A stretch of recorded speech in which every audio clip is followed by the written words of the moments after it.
Aku percaya kepada Yesus Kristus, Anaknya yang tunggal Tuhan kita, yang dikandung daripada Roh Kudus, lahir dari anak darah Maria, yang menderita sengsara di bawah pemerintahan Pontius Pilatus, disalibkan, mati dan dikuburkan, yang turun ke dalam kerajaan maut. Pada hari yang ketiga, bangkit pula dari antara orang mati, naik ke surga, duduk di sebelah kanan Allah, Bapa yang Maha Kuasa. Dari sana akan datang kelak untuk menghakimi orang yang hidup dan yang mati. Aku percaya kepada Roh Kudus dan adanya suatu gereja yang kudus, persekutuan orang kudus, pengampunan dosa, kebangkitan daging, dan hidup yang kekal. Amin. Kita akan mendengarkan warta jemaat.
dengan keluarga Hasitumorang Borusinura bertempat di Gedung Serbaguna. Tuntun setiap anggota jemaat sektor 4 supaya dapat mengikuti pertandingan itu dan menjadi berkat bagi seluruh yang ada di sektor 4 ya Bapak.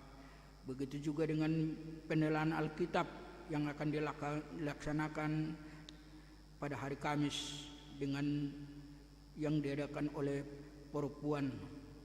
Segala perempuan yang ada menjadi imai yang baik di tengah-tengah HGBP Mampang. Berkati mereka dan tuntun mereka supaya dapat mengikuti PAI itu ya Bapak. Begitu juga dengan kebersamaan seksi AMA yang akan dilaksanakan di HGBP MT Haryono pada tanggal 17 Agustus 2022. Tuhanlah yang selalu bersama-sama dan memberkati pelaksanaan itu. Terutama dengan Pesta Gotilon pada Minggu 2 Oktober 2022 yang akan dilaksanakan. Ketuk semua anggota HGBP Mampang supaya mengikuti dan memberi perhatian terhadap Pesta Gotilon itu supaya dapat apa yang direncanakan oleh panitia Pesta Gotilon dapat terlaksana ya Bapak. Bapak yang bertahta di dalam surga, dengan mengadakan kompen sedistrik pelayanan full time yang akan dilaksanakan pada hari Senin 15 Agustus bertempat di Kebayoran Baru.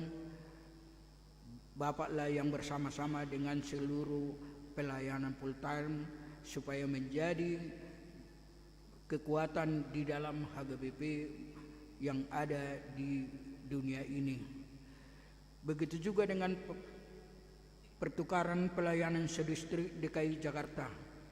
Tuhanlah yang selalu bersama-sama dengan pemimpin-pemimpin atau pendeta yang ada di HGBP supaya dapat berjalan sesuai dengan rencana-Mu ya Tuhan. Sinode HGBP Distrik 8 DKI Jakarta yang akan diadakan pada hari Jumat sampai hari Sabtu mulai tanggal 24 sampai 26 Agustus bertempat di Bogor atau Grand Flores Hotel Bogor. Berkati Bapak seluruh peserta dan tuntun mereka, damai-Mu selalu bersama dengan mereka ya Tuhan. Seminar kesehatan AMA Distrik 8 DKI Jakarta kami serahkan ke dalam tangan-Mu ya Bapak. Bapak begitu juga dengan anggota jemaat kami yang sakit, Sintua Togi MH Purba sektor 4 di dalam pemulihan, dengan Nyonya Panjaitan Boru Pardede dirawat di Tarakan. Tuhan, kami yakin dan percaya bahwa Tuhan akan selalu melawat mereka dan membimbing mereka. Apapun yang akan Kau berikan kepada mereka menjadi berkat kepada mereka atau kesembuhan. Berkati dokter, berkati para medis untuk yang merawat mereka ya Bapak. Hanya kepada-Mu kami berserah dan menuntun supaya Tuhan menuntun mereka dan memberi kekuatan kepada keluarga mereka masing-masing ya Bapak. Kami serahkan jiwa dan raga mereka ke dalam tangan-Mu. Bapak, ampunkan segala dosa dan kesalahan kami yang sengaja dan yang tidak kami sengaja, supaya kami layak di hadapan-Mu dan memuji dan memuliakan nama-Mu ya Bapa. Di dalam nama-Mu Yesus Kristus Juru Selamat kami yang hidup, kami serahkan semuanya ke dalam tangan-Mu. Amin.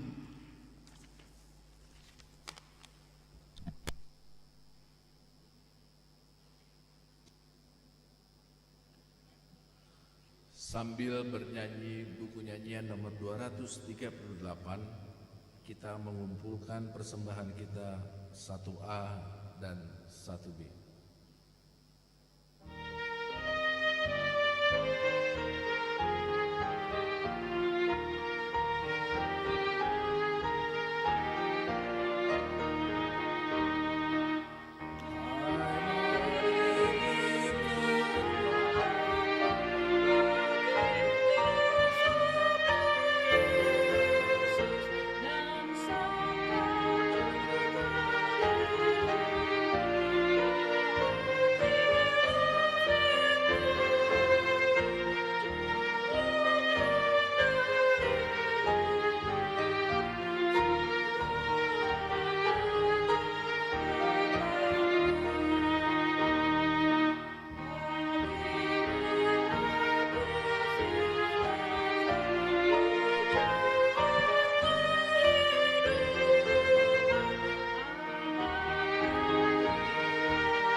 Damai sejahtera Allah yang melampaui segala akal budi, itulah yang memelihara hati dan pikiran saudara di dalam Kristus Yesus Tuhan kita. Amin. Shalom. Salam sehat bagi kita semua. Bapak, Ibu, saudara-saudari yang dikasihi Tuhan Yesus Kristus, yang menjadi renungan di dalam ibadah kita pada pagi hari ini, di minggu ke-9 setelah Trinitatis, tertulis dalam kitab Injil Lukas pasalnya yang ke-12, dimulai dari ayatnya yang ke-49 sampai ayatnya yang ke-53. Injil Lukas pasalnya yang ke-12, dimulai dari ayatnya yang ke-49 sampai ayatnya yang ke-53. Saya baca untuk kita. Marilah kita ikuti di dalam hati kita masing-masing. Yesus membawa pemisahan. Aku datang untuk melemparkan api ke bumi, dan betapakah aku harapkan api itu telah menyala. Aku harus menerima baptisan, dan betapakah susahnya hatiku sebelum hal itu berlangsung. Kamu menyangka bahwa aku datang untuk membawa damai di atas bumi? Bukan. Kataku kepadamu, bukan damai, melainkan pertentangan. Karena mulai dari sekarang akan ada pertentangan antara 5 orang di dalam satu rumah. 3 melawan 2 dan 2 melawan 3. Mereka akan saling bertentangan. Ayah melawan anaknya laki-laki, dan anak laki-laki melawan ayahnya. Ibu melawan anaknya perempuan, dan anak perempuan melawan ibunya. Ibu mertua melawan menantunya perempuan, dan menantu perempuan melawan ibu mertuanya. Demikian firman Tuhan. Bapak, Ibu, saudara-saudari yang dikasihi oleh Tuhan Yesus Kristus, ketika sejenak kita membaca nats ini, tidaklah mudah untuk memahami apa yang menjadi makna dari nats ini. Ketika Yesus memberitakan ini kepada murid-muridnya, sebuah pertanyaan muncul melalui nats ini dalam pemikiran kita. Apakah Yesus datang ke dunia sebagai seorang provokator atau sebagai seorang mediator? Apakah ia datang untuk mempersatukan yang tercerai-berai atau bahkan mencerai-beraikan yang sudah bersatu? Sepintas, kembali saya katakan, sepintas ketika kita membaca nats ini, pasti muncul dalam pikiran kita, kok iya? Apakah Yesus membawa pertentangan? Apakah Yesus datang sebagai provokator atau sebagai mediator? Apakah dia datang untuk mempersatukan yang tercerai-berai atau sebaliknya mencerai-beraikan yang sudah bersatu? Nats ini tidak lepas dari pasal sebelumnya. Ketika kita melihat ayat atau pasal sebelumnya, begitu banyak gambaran yang menceritakan ilustrasi akan permasalahan yang terjadi kepada murid-muridnya. Dan begitu banyak rumusan formula hidup yang dimunculkan melalui nats sebelumnya. Tentang bagaimana menyikapi, bagaimana kewaspadaan, bagaimana kekhawatiran dalam menghadapi kedatangan Yesus yang kedua. Bapak, Ibu, saudara-saudari yang dikasihi oleh Tuhan Yesus Kristus, di ayat 49 dikatakan, aku datang untuk melemparkan api ke bumi, dan betapakah aku harapkan api itu telah menyala. Sejenak kita membaca nats ini, berarti murka Tuhan tidak ada lagi ampunnya. Dia lemparkan api, lalu dia ingin api itu menyala dan tidak padam lagi. Kembali sejenak kita memahami mengapa sebegitunya Tuhan menyatakan dirinya. Bapak Ibu, saudara-saudari yang dikasihi oleh Tuhan Yesus Kristus, secara sederhana kita bayangkan bahwa api di dalam nats ini bagaikan api yang membara ketika kita membakar sampah atau membakar kayu. Sehingga api itu menyala. Namun yang menjadi pertanyaan kembali, apakah api yang seperti itu yang dimaksudkan? Saudara-saudari yang dikasihi oleh Tuhan Yesus Kristus, secara realita dalam kehidupan manusia atau dalam kehidupan berkeluarga, seringkali kita memahami api ini bukanlah api kasih. Tetapi api ini sebaliknya adalah api kebencian, api kekerasan, api kedengkian, api kecurangan, api ketidakadilan, api pertengkaran. Begitu banyak yang kita pahami secara berbeda dengan makna api ini. Namun tidak lepas kita juga memahami bahwa api yang dinyatakan ini adalah api kasih. Bapak Ibu saudara-saudari yang dikasihi oleh Tuhan Yesus Kristus, ketika kita menyalakan api kasih, api persaudaraan di tengah-tengah keluarga kita, secara realita tidak menutup kemungkinan yang terjadi bukanlah api kebaikan pula. Tetapi ketika kita membicarakan api persaudaraan, juga pernah dan sering terjadi bukan persaudaraan yang terjadi, tetapi konflik. Ketika kita berbicara tentang api sukacita, tetapi yang dibalaskan bukanlah sukacita, tetapi malah kebencian, ketidakadilan, kecurangan. Ketika api damai sejahtera kita pancarkan, namun yang terjadi adalah pertengkaran, provokasi dan propaganda.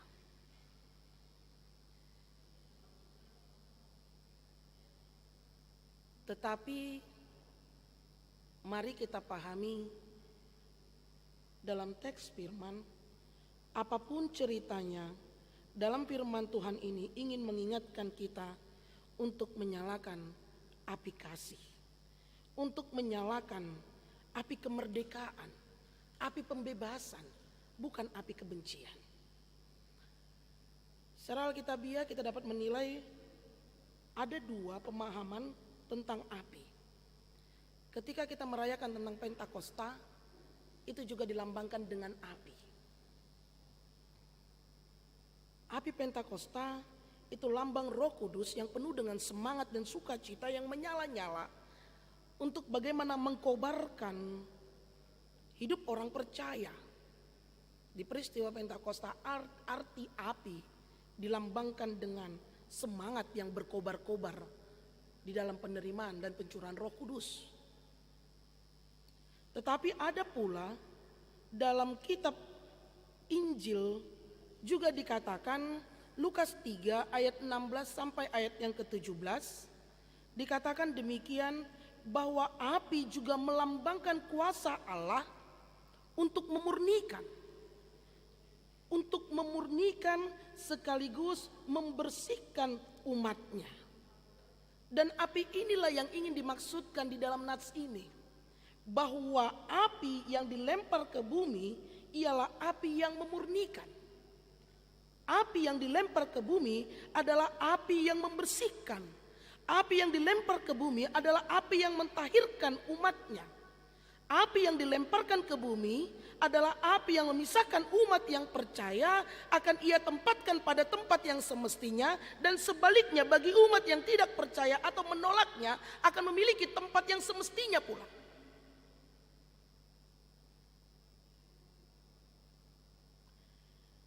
Lukas 13 ayat 16 sampai 17, demikian firman Tuhan.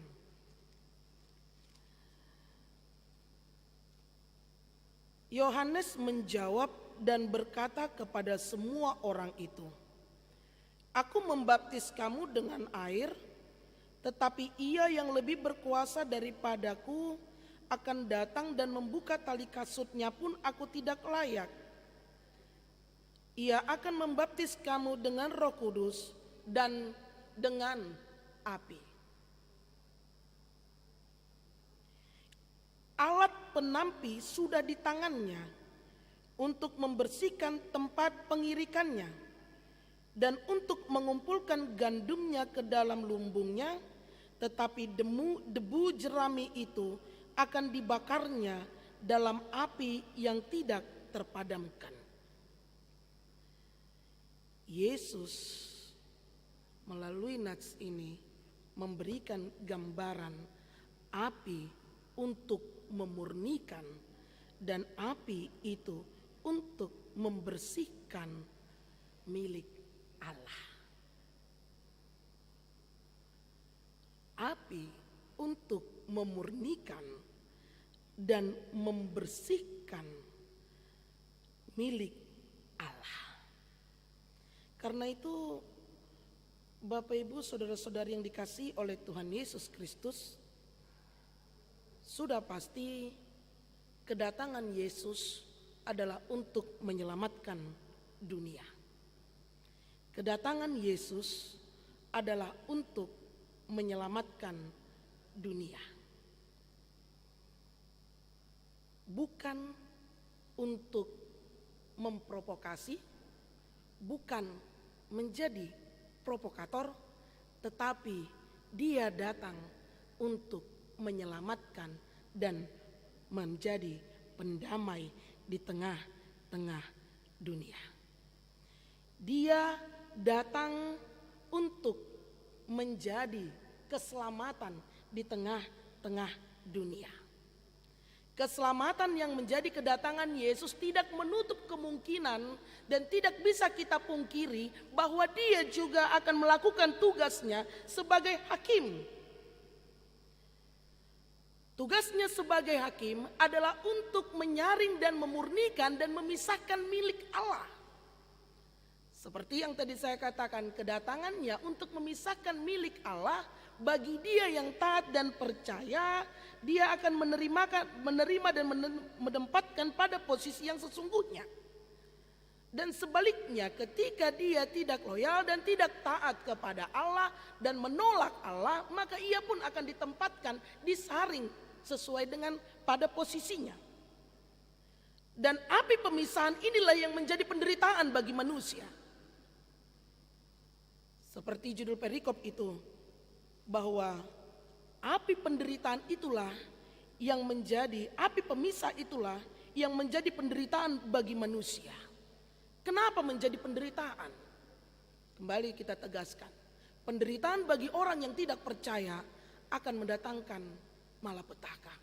Tetapi sebaliknya, bagi dia yang percaya tidak akan mendatangkan malapetaka. Gambaran ilustrasi yang diberikan melalui nats ini adalah gambaran hidup keluarga.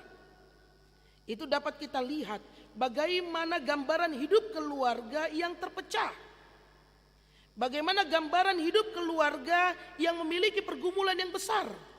Bagaimana gambaran hidup keluarga dalam nats ini yang menjadi menakutkan atau mengerikan.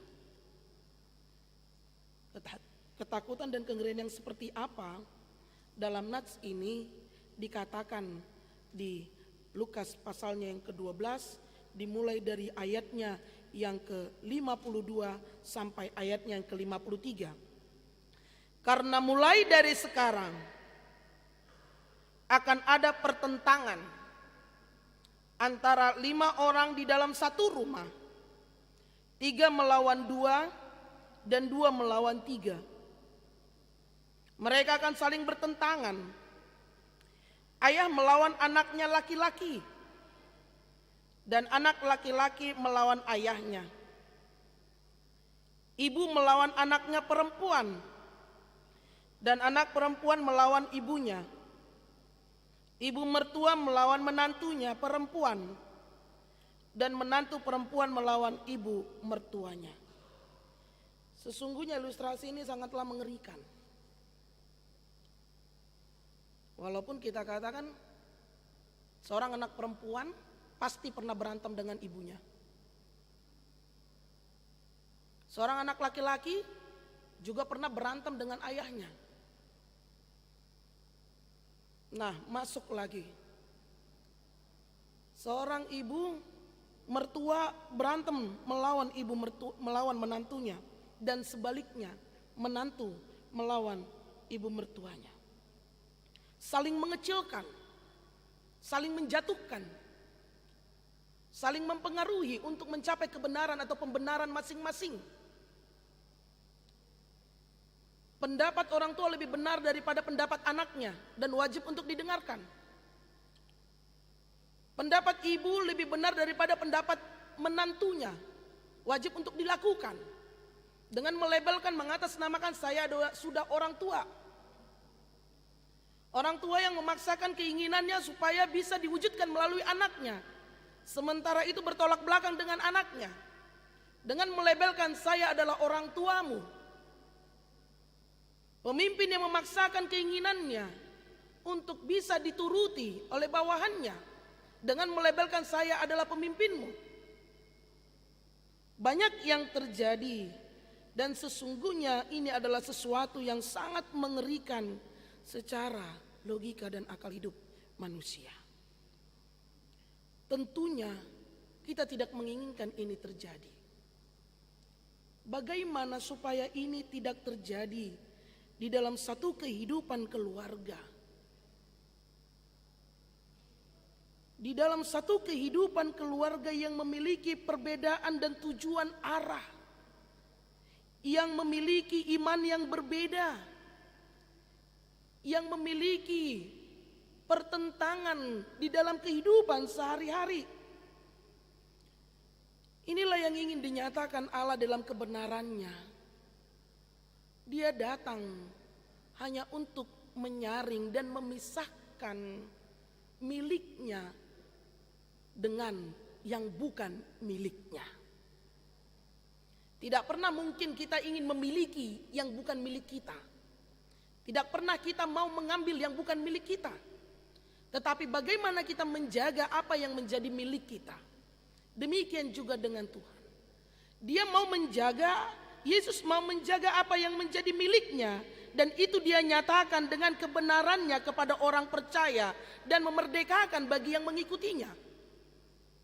Sehingga ketika kita mengetahui bahwa kebesaran Tuhan sebagai penyelamat, dia telah terlebih dahulu memancarkan kasih-Nya kepada kita agar kita ditemuinya, didapatinya pada saat kedatangannya dan gabesi surak kita. Bukan menjadi batu sandungan di antara sekitar kita, tetapi bagaimana hidupku bisa menjadi berkat untuk diriku sendiri dan sekitarku, bukan menjadi batu sandungan. Karena itu apa sebenarnya tujuan kita datang beribadah? Kita ke gereja memokuskan diri akan salib ini. Percuma kita datang ke gereja mau fokus kepada Tuhan, tetapi kita lupa hubungan kita sesama. Kita tidak peduli, menciptakan ketidakadilan, tidak peduli terhadap orang lain. Itu sama saja omong kosong. Khotbah minggu lalu, ritualmu, ibadahmu, jangan menjadikan itu selimut untuk menutupi kerusakan dan kebobrokan.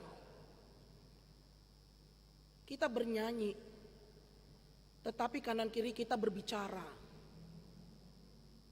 Kita beribadah dan berdoa, tetapi kanan kiri kita ngobrol.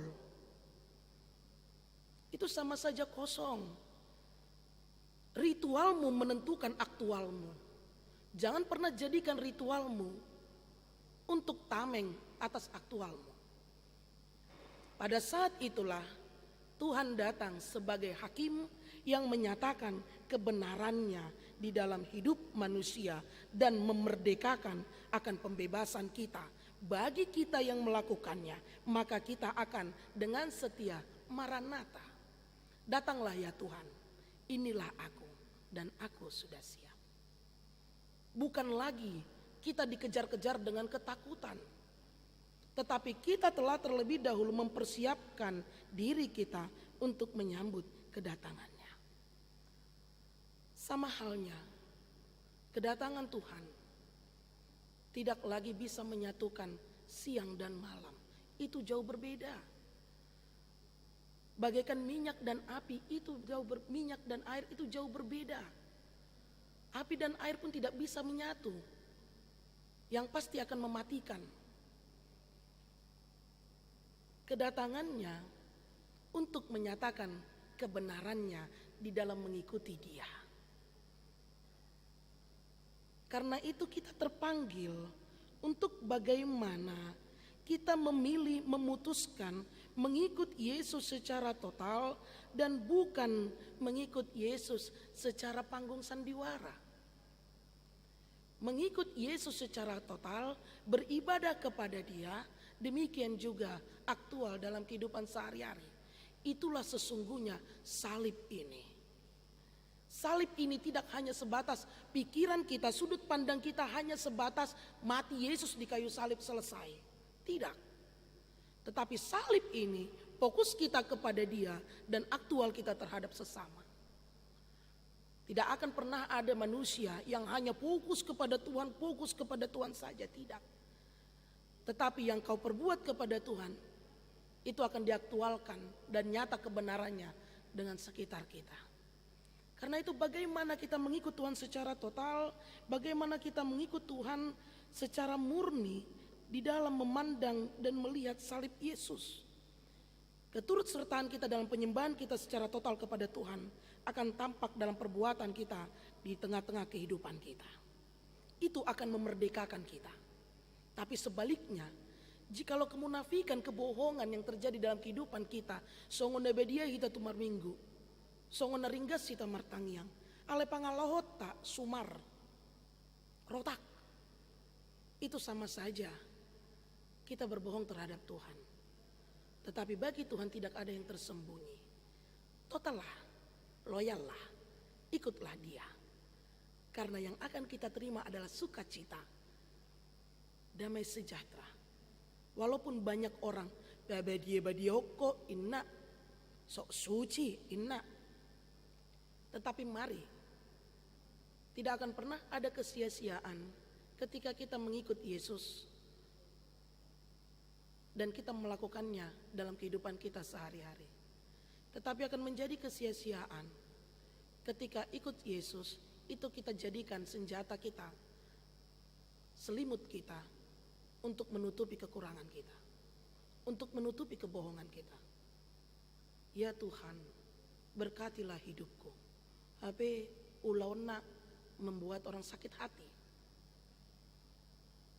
Jagailah aku, berkatilah aku, tetapi jadi batu sandungan. Dia rajin berdoa dan beribadah, tetapi hidupnya hanya untuk melukai hati orang lain, keluarganya. Apa artinya? Itu nol. Saat ini Tuhan mengajak kita, ikutlah Dia, maka kita akan dimerdekakan. Kita akan bebas ketika Dia datang untuk kedua kalinya. Karena itu, Bapak Ibu, saudara-saudari yang dikasihi oleh Tuhan Yesus Kristus, perbedaan yang terjadi di tengah-tengah kehidupan kita dan keluarga, itulah yang memampukan kita tidak loyal kepada Tuhan. Tetapi bagaimana dimulai dari keluarga, kita bersama-sama, satu arah, satu tujuan, satu iman di dalam memuji dan memuliakan namanya. Dan bagaimana kita di dalam kebersamaan kita untuk tetap mengandalkan Tuhan di dalam kehidupan kita. Sulit, ya. Tetapi itulah yang ingin digapai. Dan itulah yang harus kita lakukan. Keputusan memilih Yesus bukanlah satu hal yang sia-sia. Penuh tantangan, iya. Penuh penderitaan, apalagi.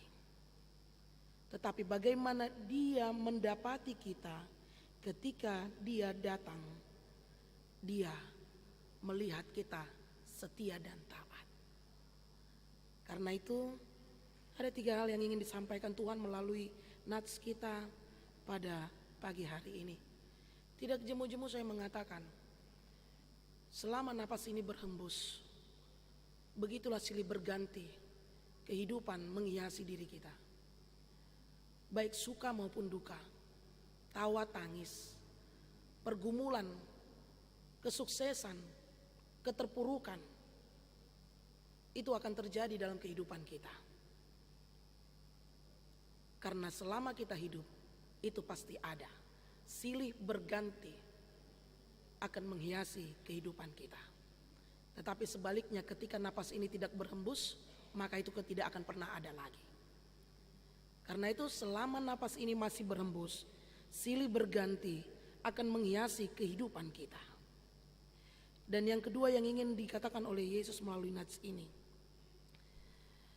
bahwa Dia akan datang. Dia akan datang dan Dia akan memisahkan mana yang menjadi miliknya, mana yang menjadi kepunyaannya, dengan mana yang tidak dia punya. Melalui kebenaran firman dalam iman dan hidup aktualnya. Dan yang ketiga, totallah, loyallah, lakukanlah, pilihlah dengan tepat. Pilihan memilih Yesus, mengikut Yesus, itulah pilihan yang akan mendatangkan sukacita dan damai sejahtera. Karena pilihan itu akan memerdekakan kita dan terhindar dari ketakutan-ketakutan kita. 3 hari lagi kita akan merayakan Dirgahayu NKRI ke-77. Bagaimana kemerdekaan yang diberikan kepada kita memampukan kita untuk tetap loyal dan setia sebagai pengikut Yesus, baik di negara ini maupun dimanapun kita berada. Selamat dan nyatakanlah keloyalitasan kita, keikutan kita, pilihan kita mengikut Yesus akan mendatangkan sukacita. Amin. Terima kasih Bapa atas firman yang Kau tabur dalam ibadah kami di pagi hari ini. Melalui firman-Mu Engkau mengajarkan kami, mengingatkan kami, kedamaian yang Engkau berikan kepada kami, kasih yang Kau tunjukkan kepada kami. Bukanlah hanya sebatas ucapan semata. Kasih itu untuk menyatakan bahwa kami akan menjadi ahli waris kerajaan-Mu ketika kami melakukan yang seturut dengan kehendak-Mu. Dan pada saat ini Engkau juga mengingatkan kami bagaimana ketika itu tidak kami lakukan. Ampuni dosa kami. Baik dalam perkataan, perbuatan, hidup kami. Biarlah kiranya kami nyatakan bahwa kami mengikut Engkau dengan segala tanggung jawab, risiko yang harus kami terima. Namun satu yang pasti, pengharapan di dalam Tuhan akan mendatangkan sukacita. Baik diri kami, keluarga kami, orang-orang yang di sekitar kami. Sehingga apapun yang kami perbuat mampu menjadi berkat bagi kami dan sekitar kami. Ajari kami Tuhan, untuk kami bisa melakukan seturut dengan kehendak-Mu di tengah-tengah keluarga kami inti.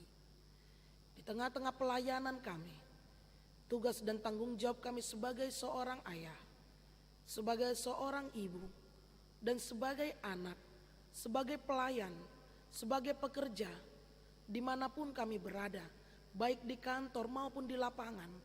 Tuhan jagai kami, Tuhan sertai kami, agar kami tetap mengandalkan Tuhan, walaupun banyaknya tantangan, rintangan, godaan yang menawarkan yang begitu indah di tengah-tengah dunia ini. Bapa yang bertata dalam kerajaan sorga mulia, kemerdekaan dan kebebasan itulah yang menjadi kerinduan kami ketika Engkau datang mendapati kami tetap setia. Ajari kami, begitu juga dengan bangsa dan negara kami yang akan bersuka cita di tanggal 17 Agustus yang ke-77. Tuhan jaga bangsa Indonesia. Tuhan jaga pemimpin kami. Dan Tuhan jaga gereja-gereja. Biarlah kiranya setiap gereja mampu memancarkan kasih dan bukan pergolakan, bukan keinginan dan bukan kemauan, tetapi Tuhanlah yang bekerja. Terima kasih Bapa, ampuni dosa kami. Hanya di dalam nama anak-Mu Yesus Kristus kami berdoa dan mengucap syukur. Jadilah kehendak-Mu. Amin. Kita bernyanyi sambil mengumpulkan persembahan ke depan altar.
Kita nyanyikan ayatnya yang ketiga sambil bangkit berdiri.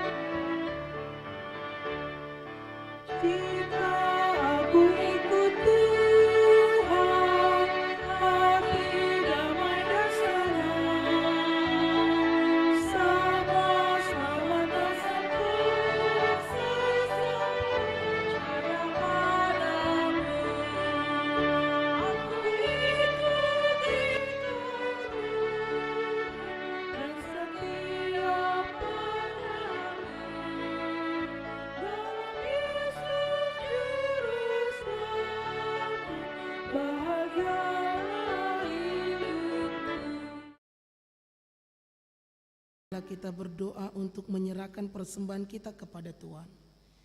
Ya Allah Bapa kami yang di surga, kami mengaku bahwa Tuhan adalah sumber dari segala karunia yang melimpah dalam kehidupan kami masing-masing. Sebagian daripada karunia itu kami serahkan kembali sebagai persembahan kepada Tuhan. Terimalah dan berkatilah persembahan umat-Mu ini, agar dapat kami pergunakan untuk pekerjaan dan pelayanan kerajaan Tuhan di dunia ini.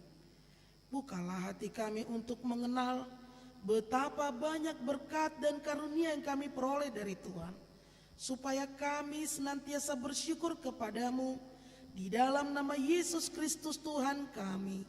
Amin.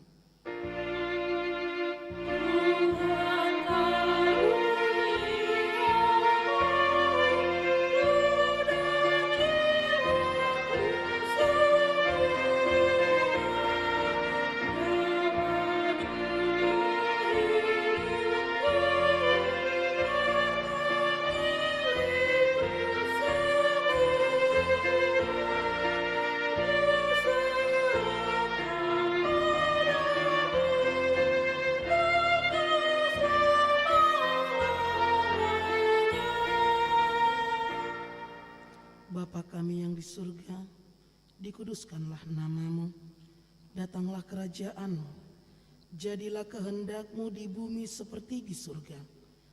Berikanlah kami pada hari ini makanan kami yang secukupnya, dan ampunilah kami akan kesalahan kami, seperti kami juga telah mengampuni orang yang bersalah kepada kami.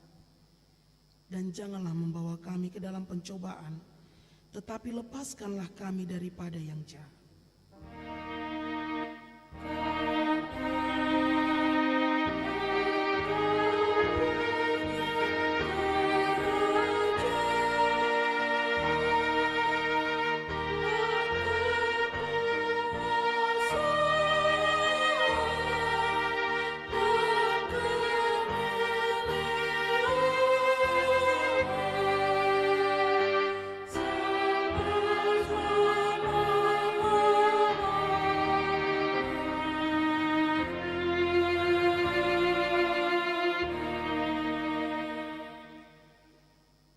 Dengan sejahtera dan terimalah berkat dari Tuhan. Tuhan memberkati engkau dan melindungi engkau. Tuhan menyinari engkau dengan wajah-Nya dan diberinya engkau kasih karunia. Tuhan menghadapkan wajah-Nya kepadamu dan memberi engkau damai sejahtera.